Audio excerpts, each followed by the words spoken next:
Welcome Modern Tactical Shooting. Now this right here is a 1P87, a Russian combat optic, and from all these sources I've seen online, was developed in 2014, entered Russian service with the military around 2016 with the goal of outfitting most of the Russian army with the Ratnik program by 2018. And of course the Ratnik program was a program an initiative to bring in new equipment into the Russian army in the form of night vision optics, optics for rifles, field gear, basically their effort to modernize their ground forces. Now this optic is on loan from the same individual that gave me the 1P86-1, which I did a video on last summer, basically the Russian version of an LCAM Spectre DR. On loan, he got them straight from the front in Ukraine, so I've had this almost a year now. Now, in some of the footage, you're going to see it looks like it's summer because I'm wearing a t-shirt. That's because it was. I actually started to review this optic last August, September of 2024 with the goal of cranking out a video by October. I ended up getting sidetracked, so I've started reviewing this again here last January, about a month ago, hitting the range, test this bad boy out, and give you my feedback. So yes, some of the footage is from last summer, but I've been getting on it the last month. Now this has been referred to as the Russian Eotech, but that's really just based on the shape of the body of the optic itself. As one of my viewers let me know when I was working up this video, it's really like a red dot. It's projecting the reticle onto the glass via a laser, so not a holographic sight. Just has that Eotech shape like in the body itself. Now I took it to the range on this M90 right here in 5.56. I shot 5-round strings out to 100 yards just to group it when I was zeroing it and see how tight the optic is. And it shoots within the capability of basically any rifle that I was testing.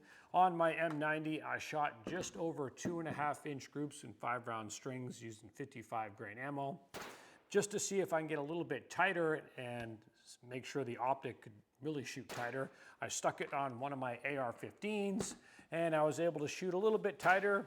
This top group right here is PMC bronze and it's just under a 2.5-inch group, 5 rounds. This bottom group right here is PMC X-Tac and it's about a 2.1-inch group. So that's really within my capability that I can do with a red dot at 100 yards using any red dot optic. The best I can do is just under 2-inch groups. So 2.5-inch groups, I can do that with any red dot. So I think this optic is plenty accurate. In fact, that one MOA center dot really lends itself to fine point shooting. Now the reticle itself, I tried to film, I just couldn't get it on camera, so I'll use a picture I took off the internet. You've got that center dot, and it's not a circle, it's a bunch of dots going around the optic. I guess to draw your eyes in that circle there and kind of mimic an Eotech again, but it's definitely not the same thing. So I've got lots of footage of me shooting this thing at speed on both my M90 and on an AR-15, just playing around with it. Now it's never dropped zero regardless of what mount I've had this mounted on. It's a fun optic, but I'm gonna say not the most practical optic, and I'll get into that here in a little bit. I already have a problem with the daylight brightness. Now let me backtrack to zeroing this thing. You have your elevation knob here on the front, your windage knob on the side, and one click appeared to be about a ½ minute of angle. Didn't take too much effort to zero this thing, so that went pretty well. Now the reticle itself, brightness-wise, it has 9 different brightness settings, with the last 3 appearing to be for nods or night vision. But even on its brightest setting in the North Carolina bright sun, this is barely daylight visible, especially shooting at black and white VTAC targets. This reticle is super easy to lose on a white target. So not the brightest reticle out there. Now I'm gonna cut to some range footage to show me shooting this thing at speed. I'm gonna do my 9-shot drill. I do it a lot on my channel. That's 3 targets shot 3 times each, starting on the center target first from about 5 yards. You want 3 seconds or under with a clean run. All right, let's do a little 9-shot drill with a 1P87. 3 targets, 3 shots each, par time, 3 seconds or under. I'll do 3 runs.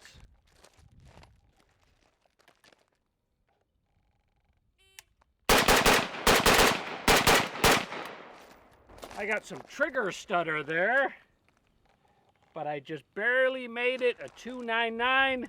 Looking at my hits, I am clean. Let's pump up the jam a little bit more.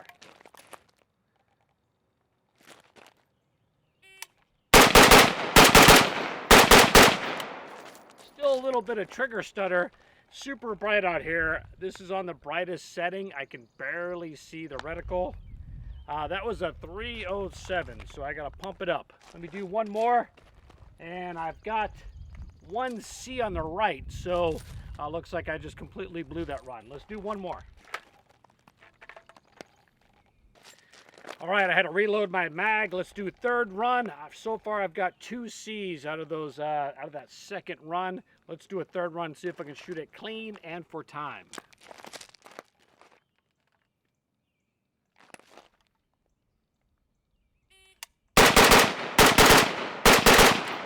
Woo! That was a good time. I think I've got good hits and a good time of a 282. But again, it's super bright out here. This is on the highest setting, and I can barely see the reticle, especially against those white Eotech targets.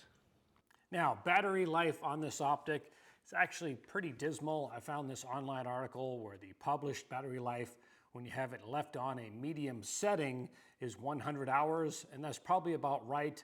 I was shooting this back in January, left it in my gun safe in between all my range sessions, basically on the 8th or 7th setting.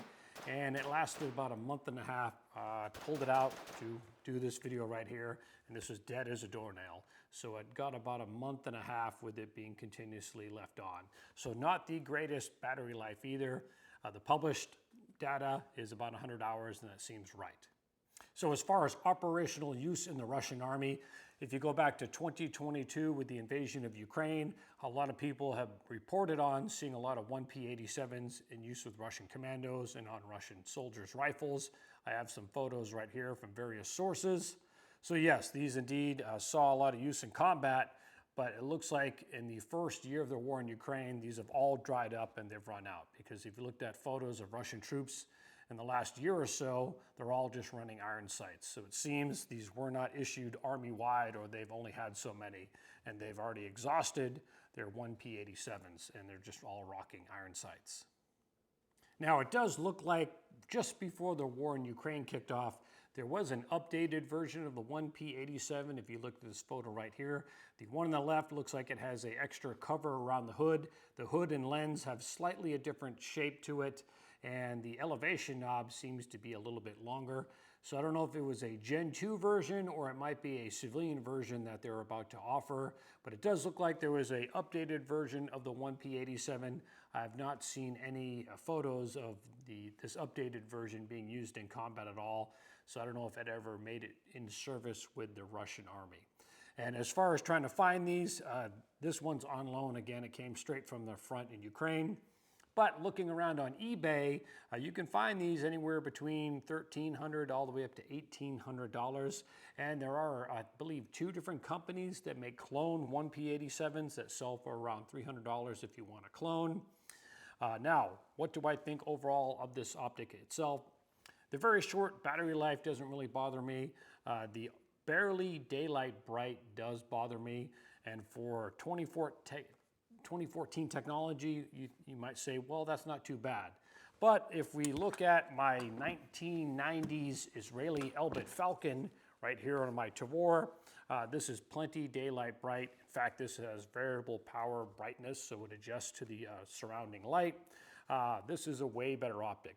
Now, the center dot is about 5 MOA, kind of large by today's standards. But I would take this over that 1P87 if I actually had to go into combat. Now, if I was a Russian conscript and this was all they were going to give me, then sure, I would go with it. I'd just take a lot of spare batteries because you're going to have to change out the batteries every other month if you're going to leave this thing on. It does have a nice fine point of aim on that center dot. It does hold 0. It does hold up. So yeah, it does work pretty well. Would I go out and would I buy one of these for the $1,300 asking price?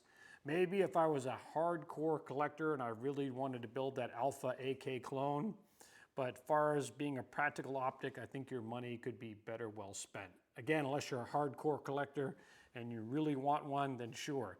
But as a practical fighting optic, I think this has a lot to be desired of. with the reticle with that very short battery life. It's a cool collector's piece, but practical combat optic, not so much. Again, if I was a Russian private and they said, here you go, this is all you got, well then I would go with it and I wouldn't feel that bad. But if I had my choice, I definitely would take something else. So here it is, the 1P87 Russian combat optic, or that's what I've been calling it, their combat optic. Again, I don't think it's the most practical combat optic out there. Again, if you want a Russian AK Alpha clone and you want to spend the money, sure, by all means, if this tickles your fancy. But as far as a practical optic to use, there's a lot better choices out there. This is definitely lacking in performance, I would say. But as always, hopefully you found this video informative and entertaining. I'm Jeff Gerwich, and as always, thanks for watching.